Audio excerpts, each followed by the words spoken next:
Non, je pense que c'est la question... C'est 9, non?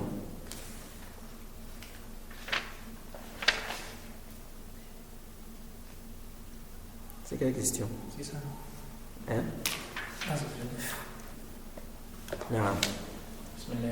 بسم الله والصلاة والسلام على رسول الله وعلى آله وصحبه أما بعد.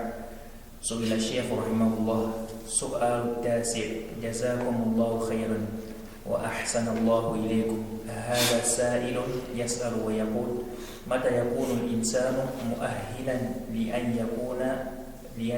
ينكر المنكر؟ متى يكون الإنسان مؤهلا نعم. لأن ينكر المنكر. نعم. بسم الله والصلاة والسلام على رسول الله أما بعد. Donc le cheikh ici dit, donc ça c'est la neuvième question. On demande au cheikh, on dit qu'Allah vous récompense et qu'Allah soit bienfaisant vers vous. Voilà un questionneur qui demande ceci. Il dit, quand est-ce que l'homme devient apte à réprimander le blâmable? À quel moment il est apte, n'est-ce pas, à réprimander le munkar, le blâmable? نعم. الجواب أولا اعلم أن المنكر على 3 مراتب جاءت في حديث الصحيح الذي رواه المسلم عن أبي سعيد الخدري رضي الله عنه. الذي رواه مسلم عن أبي سعيد الخدري رضي الله عنه عن النبي صلى الله عليه وسلم قال من رأى منكم منكرا فليغيره بيده فإن لم يستطع فبلسانه فإن لم يستطع فبقلبه وذلك أضعف الإيمان. نعم. ولا أدري ما. نعم. Le cheikh dit ici la réponse. Premièrement, sache que le blâmable, ce qui est réprimandable, ou bien ce qui est blâmable, sache que ce qui est blâmable est en 3 degrés. Les hadiths, ou bien le hadith sahih confirme cela. Le hadith d'Abi Saïd al-Khudri. Il dit, le prophète a dit, n'est-ce pas, il a dit, celui qui voit parmi vous une chose blâmable, ou bien une mauvaise chose, une chose répréhensible, il dit qu'il change cela avec sa main. S'il ne peut pas avec sa langue, s'il ne peut pas avec son cœur, c'est le plus bas degré de la foi. Jaïd. Donc premièrement, la main. Si tu ne peux pas, la langue. Si tu ne peux pas, n'est-ce pas, le cœur. Naam. ولا أدري ما تريد بقولك متى يكون مؤهلا، لكن أقول لك شيئين. أولا مرتبة الإنكار بالقلب جميع عباد الله مؤهلون لها فلا يعجز عنها أحد. مؤهلون. جميع عباد الله مؤهلون لها فلا يعجز عنها أحد. Non, le cheikh dit, je ne sais pas ce que tu vises par à quel moment il va être apte. Il dit, mais je peux te dire 2 choses. C'est que le degré de réprimande, n'est-ce pas, au niveau du cœur, tous les serviteurs d'Allah, n'est-ce pas, sont aptes à le faire. Jaïd. Donc tout le monde peut réprimander la chose avec son cœur. Personne n'est incapable de le faire. Non. وأما المرتبتان الأوليان التغيير باليد والتغيير باللسان فالأولى لمن قدر عليه لمن قدر. نعم. ومن المفسدة التي وأمن المفسدة التي هي أكبر من تغيير المنكر. والثانية لأهل العلم الذين يحسنون البيان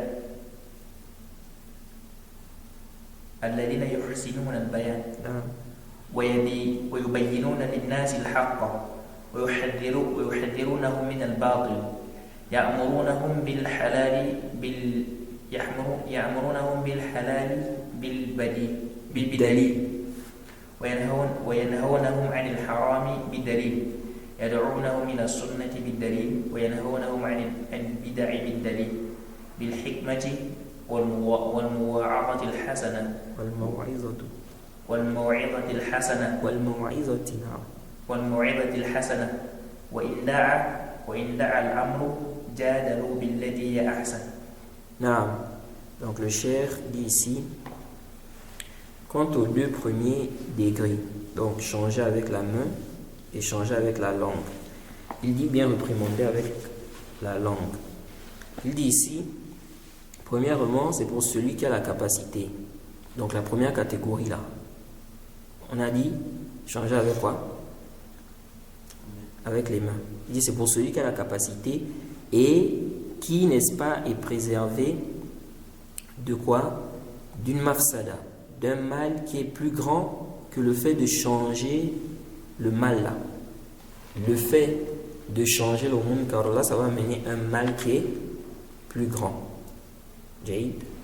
Donc, ça veut dire que s'il y a ça, il ne va pas être dans l'obligation de le faire. Non. Deuxièmement, il a dit, c'est pour les gens de science. Deuxièmement, il a dit, c'est pour les gens de science. Jaïd. Ça, c'est quoi? Changer avec la langue. Donc, ceux qui ont le ilm. Il dit, ceux-là qui, n'est-ce pas, qui connaissent, qui sont doués dans l'éclaircissement ou bien qui connaissent éclaircir les choses. Jaïd. Ils vont donc éclaircir aux gens la vérité. Et ils vont mettre en garde contre le faux. Ils vont ordonner ce qui est halal avec preuve, interdire ce qui est haram. Ce qui est haram, donc ce qui est illicite, avec preuve. Ils vont appeler les gens à la sunna avec preuve.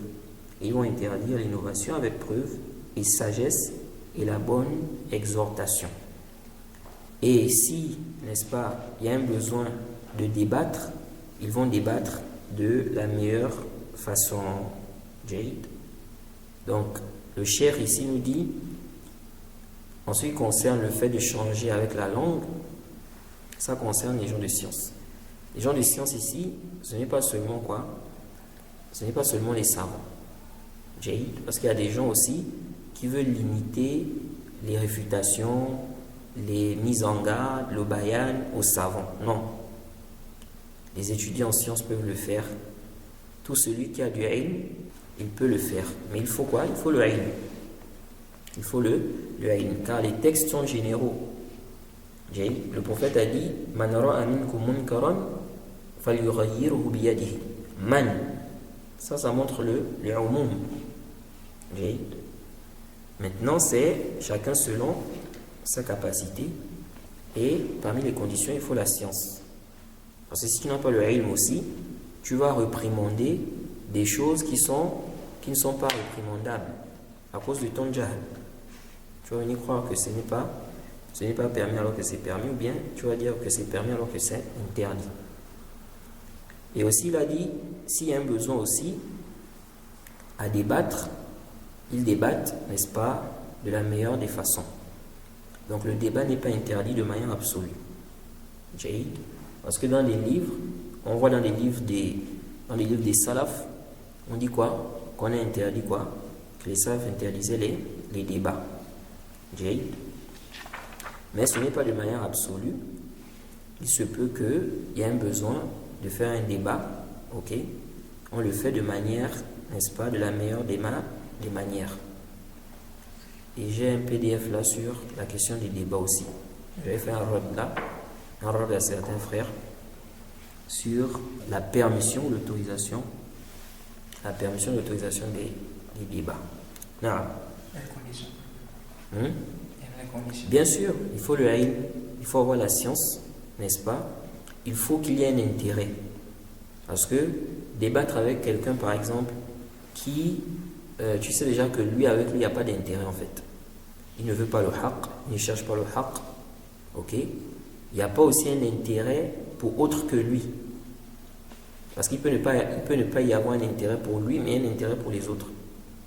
Comme par exemple, débattre avec quelqu'un pour démontrer aux gens qu'il est dans le faux. Même si tu sais que lui, il est têtu, il ne va pas accepter, mais tu acceptes de débattre avec lui pour montrer aux gens qui le trompent là que regardez, c'est quelqu'un qui est dans le faux. Jade. Il faut le ilm, il faut ça. Jade. Et aussi, il faut voir aussi le cas de l'ambiguïté. Ça veut dire quoi? Parfois, le fait de débattre avec, n'est-ce pas, quelqu'un, on prend le cas par exemple de l'innovateur, ça peut faire en sorte qu'il propage ses ambiguïtés. Ok? Un innovateur par exemple qui a des shubhat, toi tu veux débattre avec lui pour éclaircir ces shubhat-là. Jade. Maintenant vous faites un débat, par exemple un débat public. Il se peut que lui, il va balancer quoi? Ses shubhat. Jade. Il se peut qu'il va balancer ses shubhat. Donc dans les cas comme ça, il faut faire attention. Mais dans le cas où ces shubhat sont déjà propagés, il a déjà propagé ça sur YouTube ou TikTok ou bien Twitter, c'est déjà répandu. Ok? À ce moment-là, on ne craint plus quoi? On ne craint plus ce qu'on pouvait craindre lorsque ces shubhat ne sont pas quoi?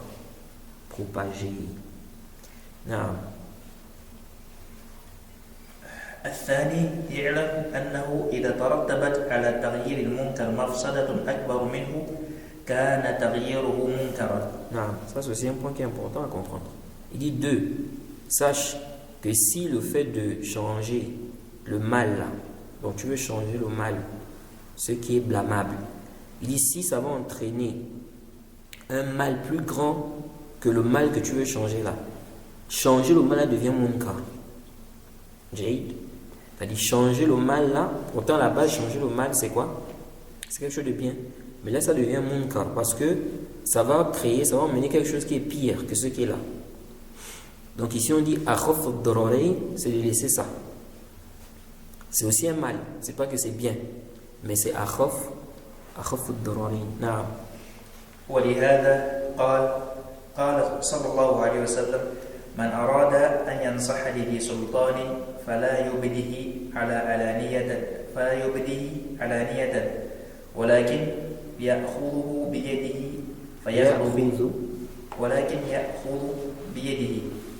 فيخلو به فإن قبل منه فذاك وإلا كان قد أدى الذي عليه. نعم.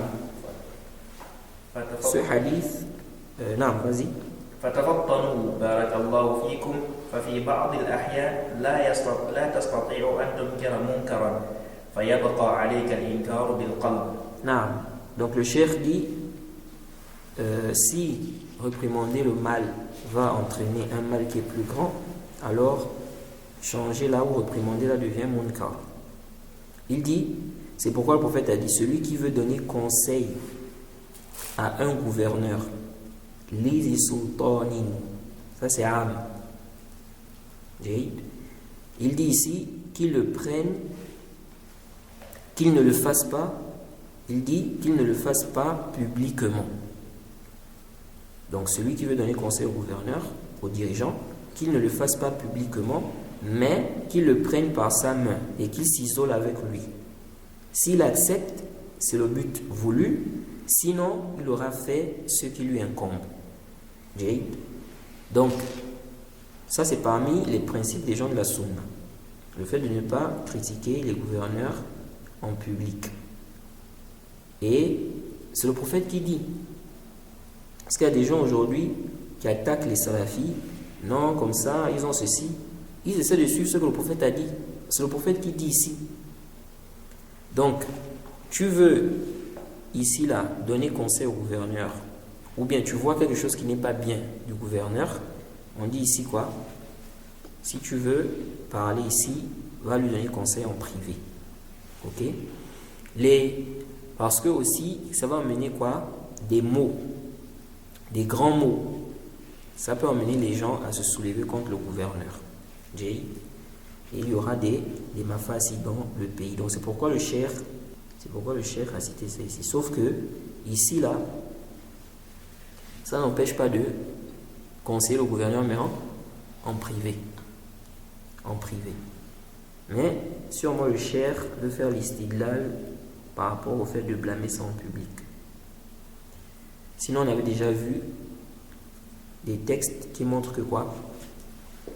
Qu'il y a parfois des choses qu'il faut laisser pour éviter que ça cause, n'est-ce pas, des plus grands maux. Non.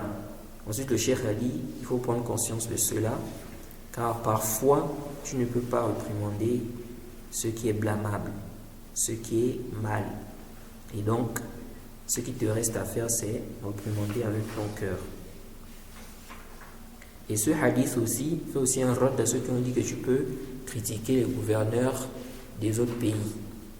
Il y a des gens qui ont fait ça, qui ont mené cette parole-là. Ça, c'est une parole qui n'est pas sahih. Ils disent que le gouverneur de ton pays, tu ne dois pas le critiquer publiquement. Mais le gouverneur d'un autre pays, tu peux le faire. Donc celui par exemple du Qatar, celui par exemple de je ne sais pas quel autre pays musulman, ou quel pays là, tu peux le faire. Mais si c'est celui de ton pays, non. Ça, ce n'est pas juste. Le prophète a dit ici, Lizi sultanin. C'est général. Deuxièmement, si toi tu décides de faire ça, l'autre aussi dit critique le gouvernement de ton pays. Celui qui est là-bas aussi dit critique le gouvernement de ton pays. Qu'est-ce que ça va créer? Sachant que les mêmes mafasid pour lesquels on interdit ça là, ça peut apparaître même lorsque quoi? Ce n'est pas toi qui critiques. Aujourd'hui là, à travers ce qui se passe dans les réseaux sociaux, parfois on peut créer toute une rébellion dans un pays. Quelqu'un va créer une rébellion dans un pays alors qu'il n'est même pas dans le pays. Il est ailleurs. Jade. Donc ça, vraiment c'est une parole qui n'est pas sahih. Ceux qui disent que non, il va attaquer ton pays, donc c'est pour cela. Non, qui t'a fait le taklif de ça? Non. سؤال العاشر أحسن الله إليكم وبارك فيكم. هذا سائل يسأل ويقول: هل يشترط في الرد على المخالف والتحذير منه أن يجتمع على التحذير منه والكلام فيه أهل العلم أم يكفي عالم واحد فقط؟ Non. 10e question, on demande au cheikh qu'Allah soit bienfaisant envers vous, qu'Allah vous bénisse. Voilà un questionneur qui demande ceci. Est-ce une condition lorsqu'on réfute, n'est-ce pas, celui qui a contredit, n'est-ce pas, celui qui est en erreur, et lorsqu'on met en garde contre lui, est-ce une condition que les gens de science soient unanimes, n'est-ce pas, sur le fait de mettre en garde contre lui, ou bien un seul savant, la parole d'un seul savant suffit? Jade. Donc, on pose la question au cheikh. Lorsqu'on met en garde contre quelqu'un, est-ce qu'il faut que tous les savants soient d'accord, ils sont unanimes, tous les gens de science sont unanimes, ou bien la parole d'un seul savant suffit? Jade. De même aussi, il y en a qui mettent comme condition qu'il faut que ça soit un grand savant qui parle. Ça aussi, ça ce n'est pas une condition. Jade. Je veux dire que si un grand savant n'a pas fait tahzir, ou bien n'a pas parlé, il ne faut pas parler. Ça c'est quoi? Ce n'est pas sahih. Il n'y a pas de preuve. Il n'y a pas de preuve qui justifie cela.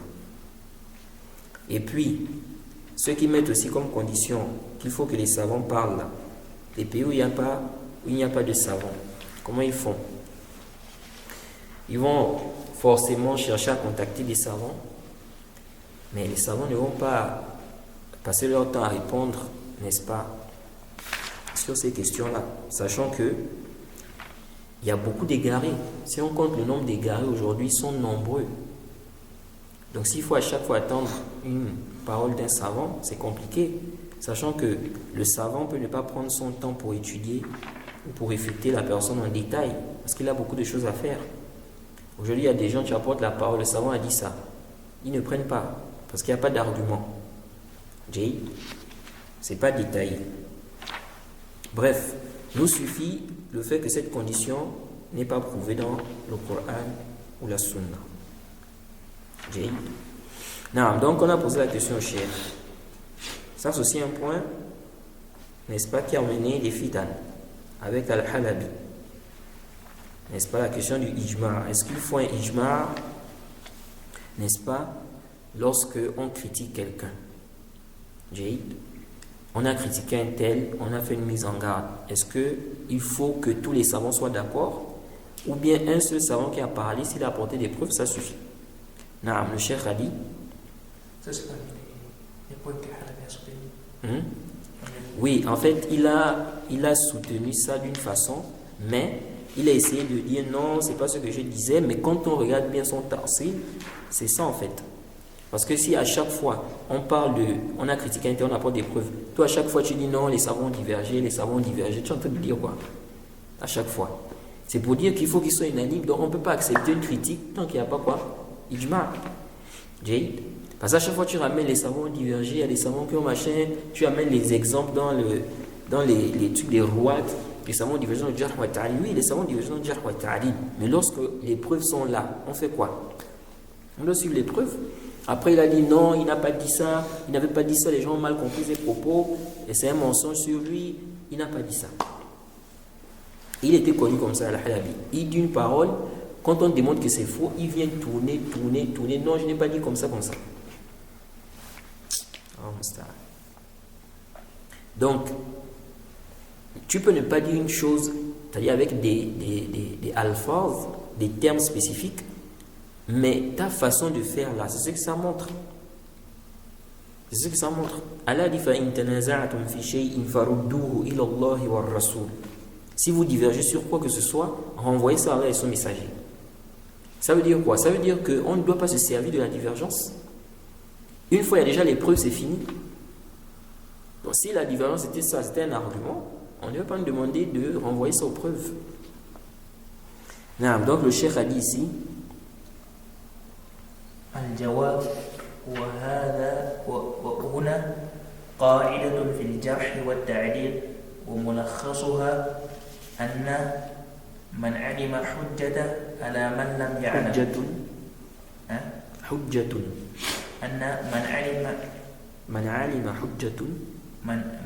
حجة على من لم يعلم. Le cheikh dit donc en réponse, il dit on a une qaïda, on a une règle dans le jarh wa ta'dil. Le résumé de cette règle c'est quoi? Celui qui sait est un argument contre celui qui ne sait pas. Celui qui a des preuves sur l'égarement de quelqu'un, il a des preuves, il a ramené ça. L'autre là-bas il n'a pas connaissance de ça, celui-là est un argument contre lui. Donc la parole de l'autre, on ne peut pas prendre ça. Si l'autre vient faire le sana, on dit non, même si tu es un grand savant, barakallahu fik, mais on ne peut pas prendre ta parole parce que lui là, il a plus de science que toi dans ce domaine-là. C'est pourquoi, lorsque par exemple, le cheikh Ibn Uthaymin avait contacté le cheikh Rabi' sur Adnan, quand le cheikh Ibn Uthaymin a parlé, n'est-ce pas, il voulait parler en faveur de Adnan, le cheikh Rabi' lui a dit quoi? Il lui a dit, est-ce que tu es capable, est-ce que là tu es prêt à écouter tout ce qui s'est passé entre lui et moi depuis le début? Tu écoutes les réfutations, tout. Le cheikh Ibn Uthaymin a dit, il ne peut pas. Adnan. Alors, je ne sais pas s'il était yéménite. Donc, ici, quand le cheikh a dit, je ne peux pas. Donc, je n'ai pas le temps de faire tout ça. Khalas. Donc, ici, là, tu ne peux plus venir prendre la parole du cheikh Ibn Uthaymin comme dalil. Parce que ça te montre déjà que le cheikh Ibn Uthaymin n'est pas au courant de quoi? De tout ce qui s'est passé. Donc, ici, là, venir prendre, t'argumenter, par exemple, du cheikh Ibn Uthaymin dans cette situation-là, par exemple, ça, c'est suivre la passion. C'est suivre quoi? La passion. Donc, tu as des preuves que tes savants, il a étudié le cas d'un tel, il a détaillé tout. L'autre n'a pas été au courant. Il est resté sur ce qu'il connaissait de lui avant. Ça ne devient pas un argument. Lui ne peut pas être un argument ici. Non. فإذا حذر عالم من رجل وقام عليه الدليل بأنه من أهل الأهواء ومن الجهال الذين لا يستحقون أو من الجهال الذين لا يستحقون الصدارة في العلم والتعليم. وكان هذا العالم معروفا بين الناس بالسنة والاستقامة عليها وتقوى الله سبحانه وتعالى، فإنا نقبل كلامه ونحذر من حذرنا منه، وإن خالفه مئات ما دام أنه أقام الدليل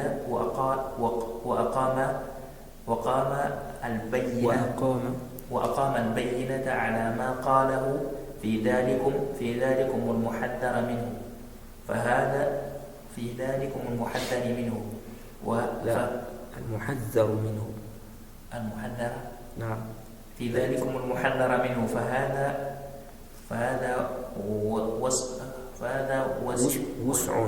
فهذا وسعنا بل هو فرضنا والواجب علينا وإلا ضاعت السنة. نعم. Le cheikh dit ici, si un savant, montre des preuves, il présente des preuves qu'un tel fait partie des gens des passions, ou bien qu'il fait partie des ignorants qui ne méritent pas d'être mis en avant, de se mettre en avant en ce qui concerne la science et l'enseignement, et que ce savant-là est connu auprès des gens pour être sur la sunna, pour être sur la droiture, et il est connu pour sa crainte. C'est pourquoi même dans le jarh, il faut que la personne soit quelqu'un qui craint Allah. Parce que celui qui ne craint pas Allah, il va parler sur les gens n'importe comment. Il va suivre sa passion. Il n'aime pas quelqu'un et il va parler sur lui comme ça. Donc ici là, il dit il est connu que c'est quelqu'un vraiment de pieux en apparence de ce qu'on voit de lui. En apparence de ce qu'on voit de lui, c'est quelqu'un de pieux. Il dit on accepte sa parole et on prend garde contre celui-là, celui sur qui il nous a mis en garde. Il dit même si 100 personnes contredisent ce savant, même s'ils sont à 1000, même s'ils sont 100. Il dit du moment où il a présenté les preuves, il a montré les preuves, il a éclairci, n'est-ce pas? Il a montré des preuves de ce qu'il a dit. Donc au sujet de celui qui a été, celui sur qui on a fait la mise en garde. Il dit c'est ce qu'on peut faire. Ça c'est ce qui est à notre capacité. Il dit plutôt même, c'est ce qui est obligatoire sur nous. Ce qui est obligatoire sur nous, c'est de prendre sa parole, car il a présenté des preuves. Il dit sinon, n'est-ce pas, la sunna va disparaître. Si on ne fait pas ça, la sunna va disparaître. Et ici on voit aussi que parmi les causes des mises en garde, n'est-ce pas, c'est-à-dire ce qui permet de faire une mise en garde, l'ignorance. L'ignorance. Donc, on peut mettre en garde contre quelqu'un parce qu'on voit qu'il est ignorant. Il est jahil. Ça, c'est quoi? C'est un hujja qui est acceptable. On ne doit pas dire non, mais c'est un salafi. Même si on dit qu'il est salafi, si on a des preuves que c'est un jahil, il fait des fatwas dans le désordre, il égare les gens, on a le droit de les mettre en garde contre lui. Jahil. Tu n'as pas dit non, vous n'avez pas apporté des preuves. Parce qu'on n'a pas dit qu'il a fait une bid'a. Non. La preuve déjà c'est quoi? C'est qu'il est ignorant, il n'est pas apte à enseigner. Et donc pour éviter qu'il égare les gens, on met en garde contre lui. On dit aux gens de ne pas l'écouter. Même si on estime qu'il est salafi. Parce que ce n'est pas tout salafi qui est connaisseur. Il y a des salafis mais qui n'ont pas de ilm. Donc ici ce qui est obligatoire c'est de suivre les preuves. Tel savant apporter des preuves, on doit suivre cela. On ne doit pas ici délaisser les preuves et dire non. Comment vous pouvez dire ça? Il est le seul qui a critiqué, il est le seul qui a parlé. Plein de savants, tous, aucun n'a suivi. Aucun n'a fait quoi le tahzir. Ça, ce ne sont pas des arguments. De même aussi le silence. Le silence de certains savants, ce n'est pas une preuve. Parce qu'il y en a aussi qui se basent sur le silence. Mais pourquoi les autres savants n'ont pas parlé? Il n'y a que tel savant qui a parlé. Ça, ce n'est pas quoi? Un dalil. Nous, ce qu'on regarde, c'est la preuve. Si le savant, là, c'est un savant qui est connu pour sa piété, sa crainte, il a parlé avec preuve, khalas. Nous, on suit ça. Et on a le droit, ici, là, de faire quoi? On a le droit, ici, de réfuter ceux-là qui ne vont pas suivre les preuves. Non. Que c'est une condition pour que le savant qui fait le hadith là, il soit ma'aruf, comme il dit. Oui, sunna. Non. Parce que s'il n'est pas ma'aruf bi sunna, il n'est pas connu pour sa piété et tout ça là, on n'a pas le thiqa, on n'a pas la garantie qu'il est véridique. Il peut tromper les gens, Il y a des gens qui font ça, ils falsifient les paroles. Ils vous disent un tel a dit. Il n'a pas dit, il a coupé sa parole, il a transformé ça. Donc on ne peut pas accepter ça comme ça. Or, si il est connu pour sa piété, n'est-ce pas, on sait que celui-là, il fait attention, n'est-ce pas, quand il ramène les propos, il ne trompe pas les paroles des gens, des trucs comme ça. Mais maintenant, si on suppose que quelqu'un n'est pas connu, il est majhoul, on suppose, mais il a apporté par exemple un argument qui montre qu'un tel a dévié. On a vérifié ça, c'est prouvé, oui, il a vraiment dit ça. Ici, on prend ça. On prend ça. Mais quelqu'un ne le connaît pas. Tout de suite, il nous dit mise en garde contre tel. Est-ce qu'on va prendre cette parole-là? On ne prend pas ça. On ne connaît pas d'où il sort. On dit non, mise en garde contre tel, non. Parce que des gens comme ça, il suffit qu'il voit seulement mise en garde, c'est bon pour lui. Il va prendre. Non, tu le connais. C'est qui, il sort d'où? Tu prends sa parole, tu commences à mettre ça. Non. فإن كثيرا من أهل الأهواء يخفى أمرهم على جمهرة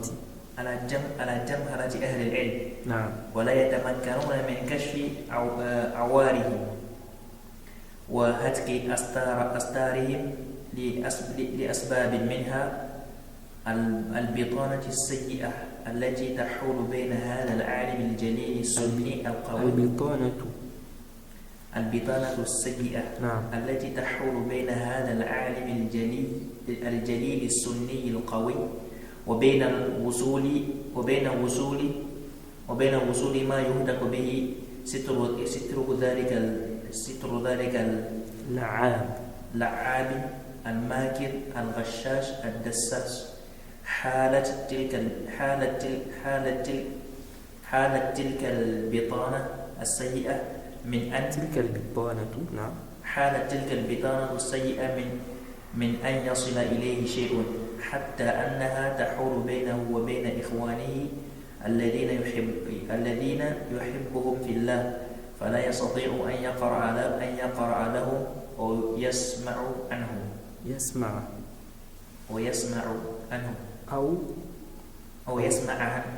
Non. Donc, ce que le cheikh dit ici, là, c'est très important. Le cheikh dit, certes, beaucoup parmi les gens des passions, leur cas est ignoré de la majorité des gens de science. Et ça, les gens doivent comprendre ça. Même en ce qui concerne les gens de science entre eux là. Le savant, par exemple, il ne va pas passer son temps à écouter les audios de l'autre savant. Parce qu'il y a des gens parfois, quand on leur dit tel savant, ce qu'il a dit là, c'est une erreur. Ah, mais pourquoi les savants n'ont pas parlé de ça? Mais qui t'a dit que les savants sont là pour écouter tout? Ils vont écouter les audios de tel ou tel savant.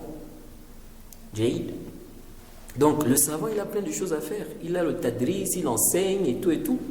Donc, il n'est pas comme toi. Il ne va pas être là en train de chercher les audios de tel autre savant comme lui, et puis il est en train d'écouter ça chez lui. Donc souvent, il y a parfois des choses que le savant ne sait pas. Parfois, c'est des étudiants qui amènent ça même à un autre savant, qui vont dire, ah Yacher, on écoutait tel savant, il a dit ça. Lui, il n'était pas au courant.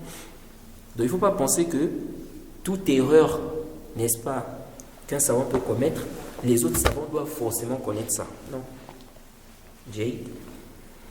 Donc ici, il dit ici, beaucoup parmi les gens des passions, leur cas est ignoré de la majorité des gens de science. Donc ils ne connaissent pas leur cas. Il dit, ils n'arrivent pas à faire quoi? Ils n'arrivent pas à dévoiler, donc, comment dirais-je, à connaître en fait leurs défauts. Leurs défaillances, leurs erreurs. Et à découvrir ce qu'ils cachent. Maintenant, le cheikh dit, ceci a des causes. Donc pourquoi des savants, n'est-ce pas, parfois n'arrivent pas à connaître le cas, de telle ou telle personne. Le cheikh dit, ça a des causes. Premièrement, il dit le mauvais entourage. Donc un savant peut avoir un mauvais entourage. Parce qu'il y a des gens qui ont pris ça comme un dénigrement. Si tu dis que non, le savant est entouré de certaines mauvaises personnes, ils ont pris ça comme un dénigrement. Or non, on ne doit pas prendre ça comme un dénigrement de manière absolue comme ça. Tout dépend. Parce que c'est vrai que les gens qui sont avec toi, les gens qui marchent avec toi aussi, peuvent être quoi? Peuvent être un indicateur de qui tu es, Jade. Mais il faut savoir aussi que parfois, quelqu'un peut être quelqu'un de bien et des mauvaises personnes viennent se mettre autour de lui, car ils veulent profiter. C'est comme j'avais dit, j'avais parlé d'un point là. Le Cheikh Suleiman al-Ruhaili, quand il avait fait la mise en garde contre, quand il avait parlé contre Al-Tarifi et l'autre là, Dado. Dado. C'est la Mauritanie là. Dado, oui, Mohamed Dado. Il avait dit une parole là, que le sens de ses propos, si tu vois quelqu'un que les gens de l'innovation ont mis, c'est-à-dire qu'en fait ils le mettent en haut comme ça là, le savant, le grand machin, etc. Il faut savoir qu'il est munharif. Les gens ont propagé ça. Mais il y a des gens des bid'a qui ont pris ça pour se moquer en fait des salafis. Ils ont dit regardez les choses comme ça. Donc avec ça là, vous allez mettre l'imam Ahmed, l'imam Malik, le cheikh Mohamed ibn Abdel Wahhab, des grands savants qui sont connus. On sait que les gens de l'innovation les mettent aussi en haut. Ils prétendent même les suivre.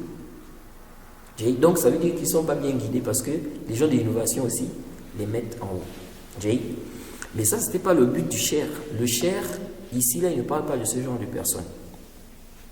Dans la société ou dans la sphère de la da'wah, on a deux catégories de personnes. On a des gens qui sont devenus des grandes références. C'est devenu vraiment des références. Quand on parle d'eux, vraiment, les gens acceptent leurs paroles. Ok? Ces gens-là, tu peux trouver parfois même les innovateurs, n'est-ce pas, les mentionner. Prendre leurs paroles, citer leurs paroles. Pourquoi? Parce qu'en fait, ils savent que ceux-là, c'est des références. Ils sont connus. Les gens acceptent leurs paroles. Maintenant, celui-là, l'innovateur qui fait ça, il peut le faire. Il y en a parfois, c'est une mauvaise intention. Il veut, en fait, attirer les gens vers lui. Donc, il va montrer qu'il est derrière tel ou tel savant, mais alors qu'il n'est pas derrière lui. Parfois aussi, vraiment, il voit que ce savant est bien guidé. Comme aujourd'hui, tu vas avoir des innovateurs qui vont te citer l'imam Malik. Sachant que l'imam Malik n'est pas sur la même voie que Donc, le cas de quelqu'un qui est comme ça, on ne peut pas directement, parce qu'on a vu des égarés, des innovateurs, le mettre en haut, l'élever, le prendre en référence, dire que quoi? Qu'après, c'est les munharif. Maintenant, on a quelqu'un, tu ne vois pas les salafis, n'est-ce pas, le mettre en avant. Ceux qui le mettent en avant, ce sont les hizbiyoun, les takfiri, les haddadiya, ou bien les qutbiyoun, etc. Donc celui-là, ça déjà c'est un signe. Pourquoi ceux qui viennent autour de toi, là, c'est souvent les gens là. Il y a une ishkal. Tous ceux qui viennent autour de toi, là, c'est souvent ces gens là. Pourquoi? Pourquoi, n'est-ce pas, ce sont ceux qui viennent autour de toi? Parce qu'en principe, quand tu es sur la sunna, quand tu prêches la sunna, normalement, les gens, les innovateurs là, les innovateurs vont te fuir. C'est pourquoi, je dis, il y a des frères parfois, ils ont eu des relations avec d'autres frères avant de bien connaître le manhaj. Maintenant, après, ils ont commencé à découvrir, ils ont découvert les choses dans le manhaj. Ils ont commencé à connaître le manhaj. Maintenant, ils ont du mal à faire quoi? À s'écarter de ces gens-là. Ou parfois même, il y a des intérêts. Ou bien parfois, ils ont peur. Ok? Moi, je dis souvent, ce genre de personnes-là, s'ils enseignent le manhaj des salafs, ils n'auront même pas besoin de dire à ces gens-là que moi, je ne veux pas être avec vous. C'est-à-dire, eux-mêmes, ils vont partir. Donc, parfois, c'est eux-mêmes aussi le sabab. Tu es là, tu es un imam, tu dis tu es salafi, mais tu es toujours avec des innovateurs. Toujours avec des innovateurs. Tu es sûr que toi, là, tu enseignes vraiment le manhaj salafi. Parce que dès que tu vas enseigner le manhaj salafi dans ta mosquée, là, ils vont commencer à partir petit, un à un, ils vont fuir. Ils vont voir que non, lui là, c'est plus la peine. Laissez-le. Mais comme tu ne l'enseignes pas, tu es là toujours sur les mêmes sujets que tout le monde. On est tous d'accord. Le zina est haram. machin haram, ni ceci halal. Oui, il va toujours venir avec toi. Il sera toujours là à te coller. Et aussi, lorsque quelqu'un maintenant a une grande place, il se peut que certains innovateurs veulent se mettre à côté. Pourquoi? Pourquoi on dit que regardez, il est avec celui-là, donc aussi c'est quelqu'un de bien. Et c'est comme ça souvent que les gens comme ça vont entrer, ils vont se mettre autour de certains savants. Donc tu ne vas pas ici dire que comme les innovateurs là vont là-bas chez le savant, donc le savant là il est comme eux ou bien c'est un égaré. Non. Parce que eux souvent ils vont faire quoi? Ils vont cacher. Ils ne vont pas montrer réellement leur mazhab ou bien leur manhaj. Ils vont être là autour du savant pour dire que nous on est autour de lui, on est autour de tel cher, on est à côté de lui. Alors qu'en réalité ce sont des mauvaises personnes. Mais ils veulent quoi? Ils veulent se servir de la place du savant. Donc le cher nous dit ici, parfois le savant a un mauvais entourage. Donc les gens qui sont autour là, ils ne sont pas bien. Mais lui n'est pas au courant, le savant n'est pas au courant. Il dit, et donc ceux-là, le mauvais entourage là, ils font en sorte qu'il y ait quoi? Une barrière entre ce savant qui est noble, soumis, qui est fort, et quoi? Et, n'est-ce pas, celui-là qui est, n'est-ce pas, qui joue, qui ruse, qui joue, qui trompe les gens. Ce comploteur-là. C'est-à-dire que ceux-là, en fait, ils sont une barrière. Ils font en sorte que la vérité ne parvienne pas aux savants-là. Donc ici, le cheikh a dit, et donc, le mauvais entourage là, et quoi? Devient une barrière entre lui et quoi? Et les informations. Donc rien ne parvient à ce savant-là. Rien ne parvient à ce savant-là. Et on se rappelle encore de ce qui s'est passé. Ça c'est encore un exemple aussi, un exemple clair. Lorsqu'il y a eu la grande fitna, qui n'est d'ailleurs pas terminée, le cheikh Mohammed, quand il était allé chez le cheikh Rabi', quand il est allé pour présenter au cheikh, n'est-ce pas, ses arguments, il a présenté une parole au cheikh. Il a dit au cheikh que est-ce que tu as vu ça? Le cheikh a dit non. Il a dit tu as vu? Ça c'est la preuve que tu n'es pas au courant de tout ce qu'ils font sur internet là-bas. Donc là il parlait d'un groupe de personnes. Donc ça c'est pas on va dire, c'est pas quelque chose qui est quoi? Le dire n'est pas un mal. Dire que le savant n'est pas au courant. Il n'est pas au courant de ça, de telle ou telle chose. C'est pas un mal. Parce qu'il y a des gens qui voient ça comme un mal. Comment tu peux dire qu'il n'est pas au courant? C'est comme maintenant, on dit, le cheikh Rabi parlait même de ça. Quand tu dis non, le compagnon n'était pas au courant du hadith, là, il n'a pas vu le hadith. Bien, les mêmes Malik n'étaient pas au courant du hadith. Pour eux, c'est un déni comment? Comment tu peux dire que l'on n'était pas au courant de ça? Mais est-ce qu'il connaît tout? Hein? Et le cheikh l'Islam même avait donné un bon exemple là. Hein? Quand il avait parlé quand il disait il y a des gens qui peuvent apporter une objection en disant oui, à l'époque des anciens, où il n'y avait pas encore les livres comme ça, les hadiths sont regroupés dans des livres comme ça bien rassemblés, on peut plus concevoir ça que voilà le savant, le hadith là lui a échappé. Il ne connaissait pas ce hadith. Il dit mais à l'époque où on a mis les hadiths dans des livres aujourd'hui, tout ça. Donc comment il ne connaissait pas le hadith là? Le cheikh l'Islam a dit quelqu'un a une bibliothèque. Il a une bibliothèque, il y a des livres qui sont là, il n'a jamais lu ça même. C'est dans la Bible. Et pourtant les livres là sont là, ce sont ces livres. Nous-mêmes là on a plein de livres là, on n'a jamais lu. C'est là dans la bibliothèque. Mais tu n'as jamais lu ça en fait. Donc, c'est pas parce que les hadiths sont maintenant rassemblés dans un seul livre ou dans 2 ou 3 ou 4 que ça veut dire qu'il va tout connaître. Non.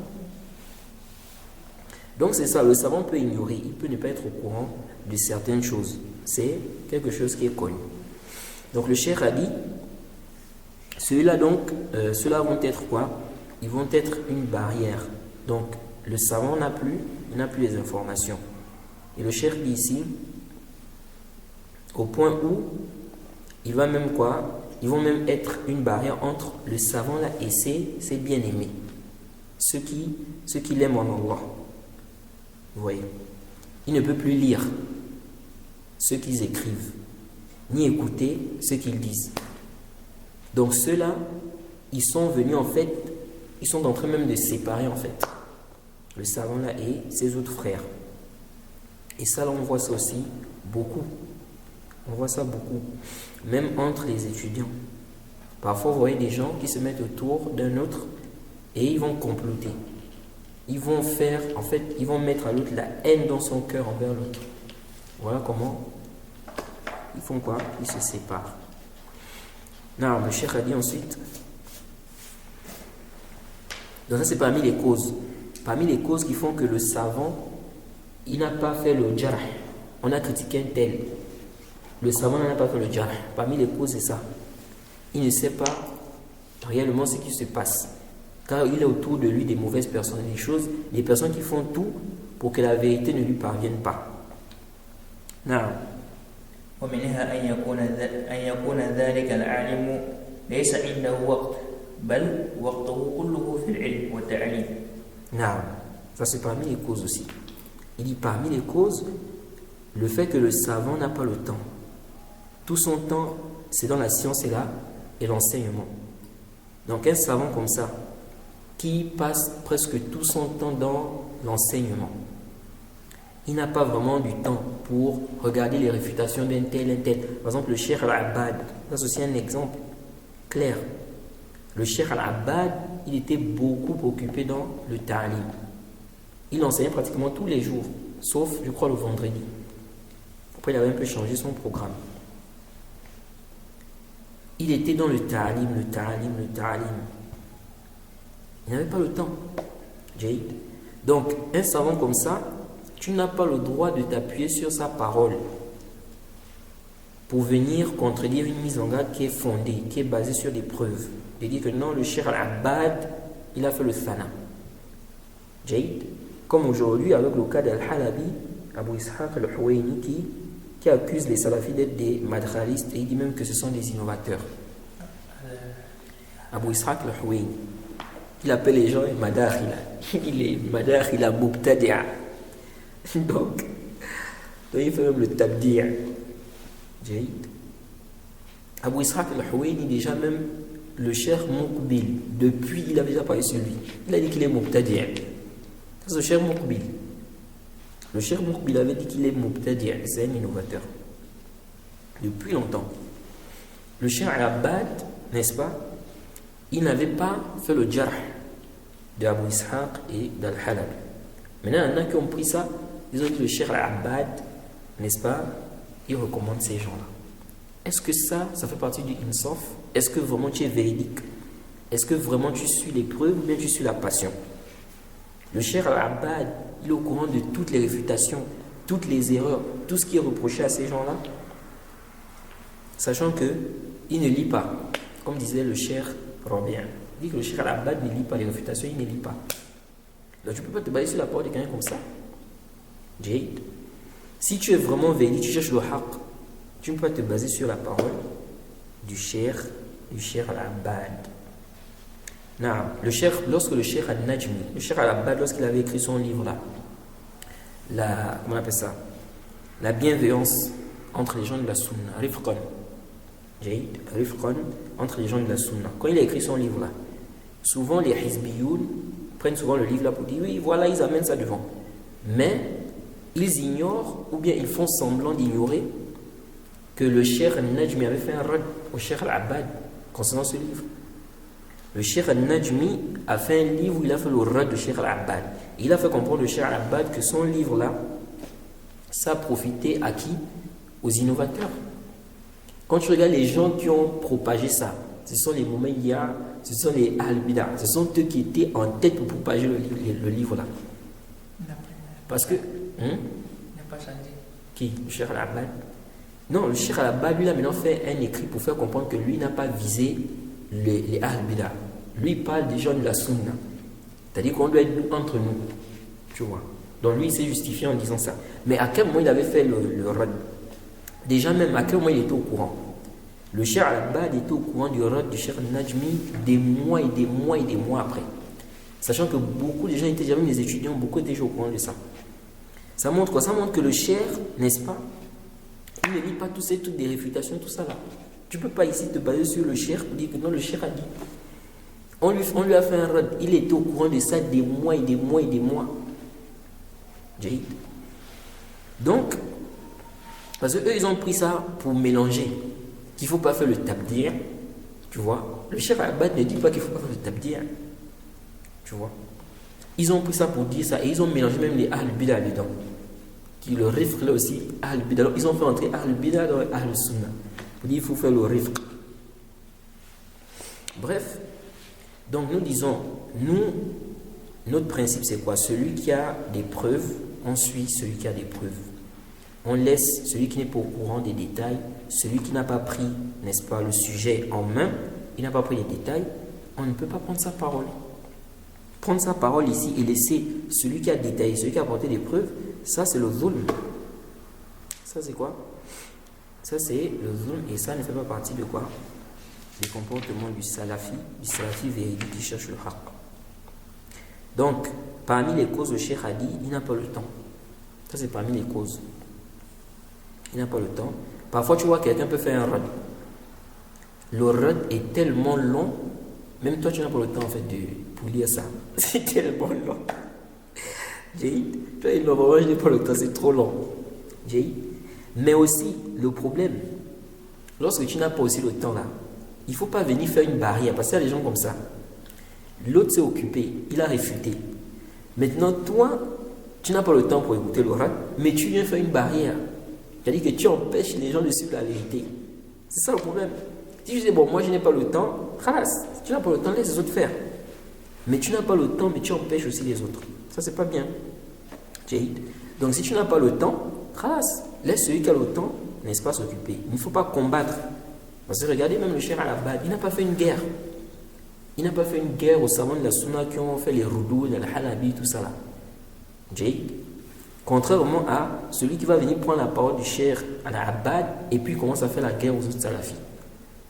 Il prend la parole du cheikh Al-Abbad, il fait la guerre aux salafis, il commence à combattre les salafis, attaquer les salafis, mal parler des salafis. Tout ça à cause de quoi? D'Al-Halabi. Donc ça c'est parmi les causes. Ensuite il a dit ومنها أن يكون بعيدا عن هذه الساحة يكون هذا الشخص مثلا في مصر أو الشام أو المغرب أو مثلا اليمن وهذا العالم في السعودية لا يدري عما يجري وهذا العالم الذي في السعودية لا يدري عما يجري في تلك الساحة ما بلغه ثقة بما يجري في تلك الساحة والساحات فهو جاهل بحاله. نعم. Donc le cheikh dit ici, parmi les causes aussi, le fait que le savant soit loin de la sphère. Ok? Ça peut être la sphère francophone, comme il ne parle pas français, il est loin de cette sphère-là, ou bien, même si c'est la sphère, n'est-ce pas, le monde arabe, mais il n'est pas au courant. Il est loin de cela, de ce qui se passe. Il dit, et donc, cet individu, bien cette personne par exemple est en Égypte, ou bien à Cham, ou bien au Maghreb, au Maroc, ou bien au Yémen. Et ce savant qui est en Arabie Saoudite, il ne connaît pas ce qui se passe là-bas. Ok? Il ne sait pas ce qui se passe en Misr, à Cham, au Gabon, au Cameroun, etc. Il n'est pas au courant. Il dit, un fiqh ne lui a pas dit ce qui se passe là-bas. Et donc, il ne connaît pas la situation de la personne qui est critiquée. Donc, là, tu ne peux pas te baser sur ça. Tu ne peux pas dire, mais les savants n'ont pas parlé. Les savants sont là, personne. Mais qui t'a dit qu'il est au courant de tout ce que l'autre a fait là-bas? Qui t'a informé de cela? Donc, et tout ça, c'est pas un tort. Dit que le savant n'est pas au courant, il ne sait pas ce qui se passe, ce n'est pas un déni comme certains ont compris. Le cheikh dit ensuite. ومنها أن يكون هذا العالم قد نما إلى علمه وتعلق في فكره أن ذلك الرجل ثقة عنده فما استطاع أن يصل إلى ما كشفه غيره من أهل العلم للأسباب المتقدمة وغيرها لكن نما إلى علمه سابقا أنه صاحب سنة وأنه يدعو إلى الله وكان أمامه يظهر السنة وحب أهل السنة ودعوة إلى السنة ويذكر قصصا من حياته ومصارعته للأفكار الفاسدة والمناهج الكاسدة ويأتي له بكتب سليمة وما درى عن دسائسه. فإذا ماذا نصنع؟ نعمل على كلام ذلك العالم الذي أقام الدليل وأقام البينة التي توجب الحذر من ذلك الرجل من كتبه ومن أشرطته ومن شخصه. وأما ذلك العالم الجليل فهو على مكانته عندنا لا نجرحه ولا نحط من قدره ولا نقلل من شأنه بل نعتذر له نقول ما علمه لو علم ما علمنا لكان عليه مثلنا أو أشد منا والله أعلم. Non.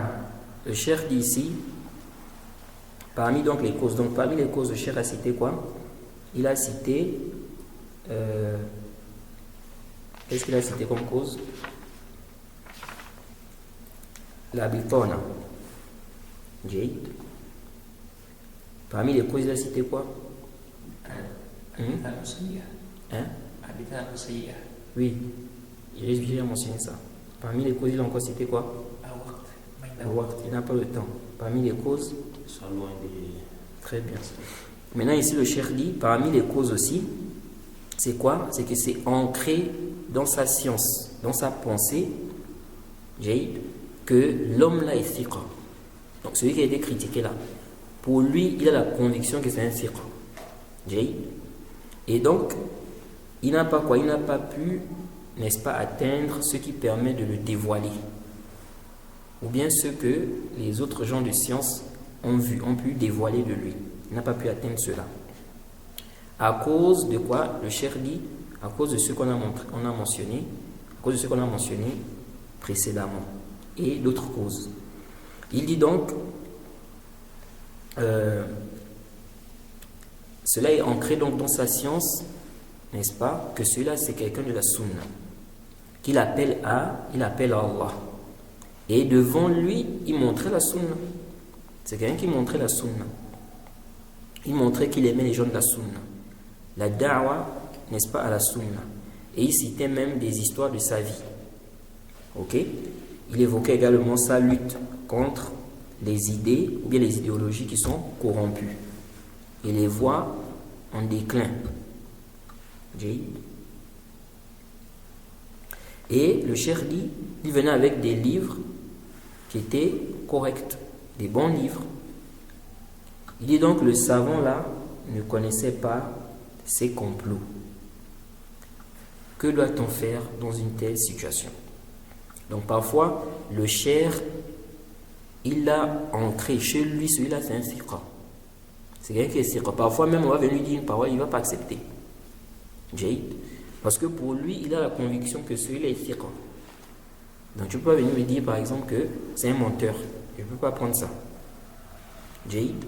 Parce que celui-là est un thiqa. C'est comme ce qui s'est passé avec Daoud al-Zahiri, l'imam Ahmed et Mohammed ibn Yahya al-Zuhri. Lorsque Daoud al-Zahiri est venu voir l'imam Ahmed, il a refusé. L'imam Ahmed a refusé de le voir. Car Mohammed ibn Yahya al-Zuhri lui avait dit une parole sur lui en fait. Qu'il a dit cette parole-là. C'était par rapport au Coran. Et, comment on appelle? Le fils de l'imam Ahmed est allé voir Daoud al-Zahiri. Et Daoud al-Zahiri lui a dit, il faut lui dire que je n'ai pas dit ça. Il est venu dire ça à l'imam Ahmed a dit, Mohammed ibn Yahya al-Zuhli, et il m'a dit cela, c'est un thiqa, il est plus thiqa que lui. Donc l'imam Ahmed n'a pas accepté quoi? Il n'a pas accepté sa parole. Jaïd.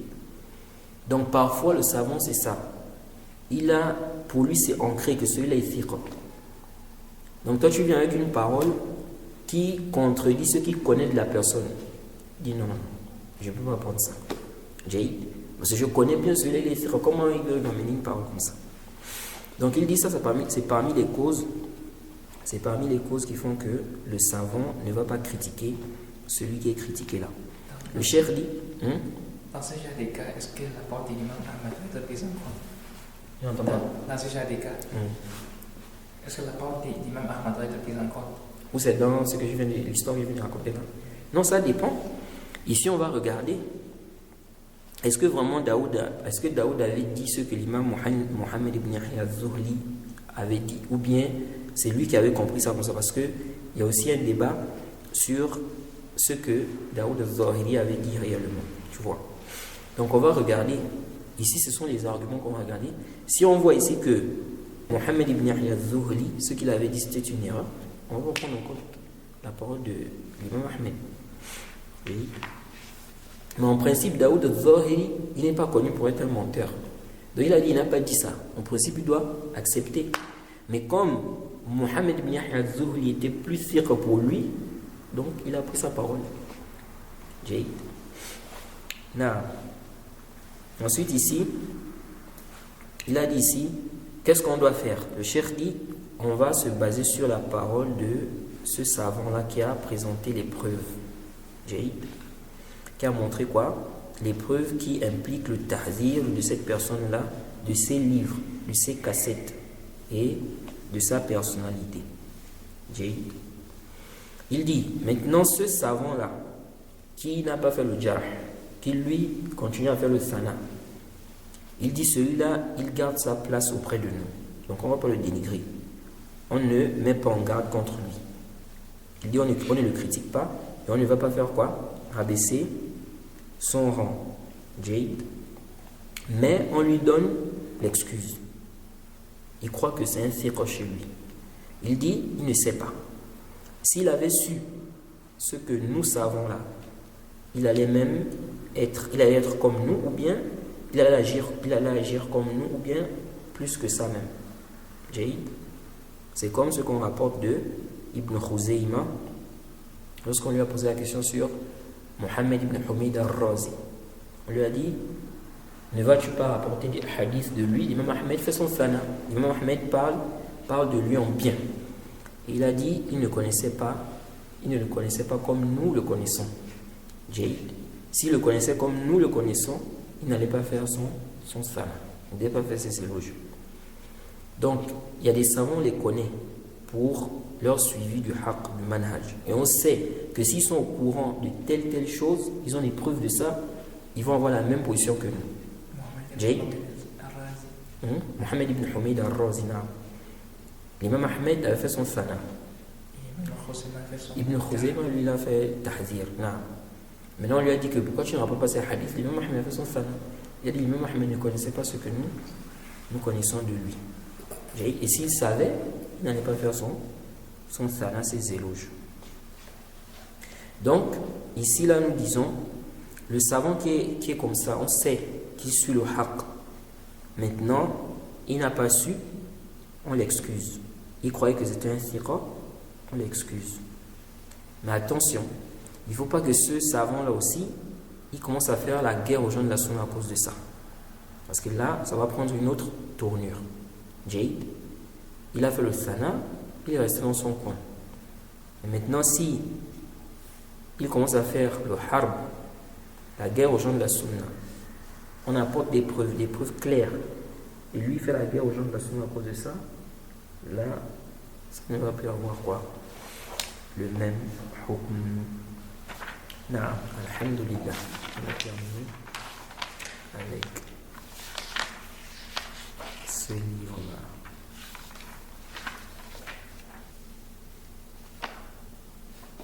On prend la quatrième risala là. Bien. vous êtes chaud. On prend la quatrième risale. Et vu que c'était bien, pas la troisième, la quatrième. Vu que c'était un peu bien. Ou sinon, on reste sur le même risale. Ok, on termine ça.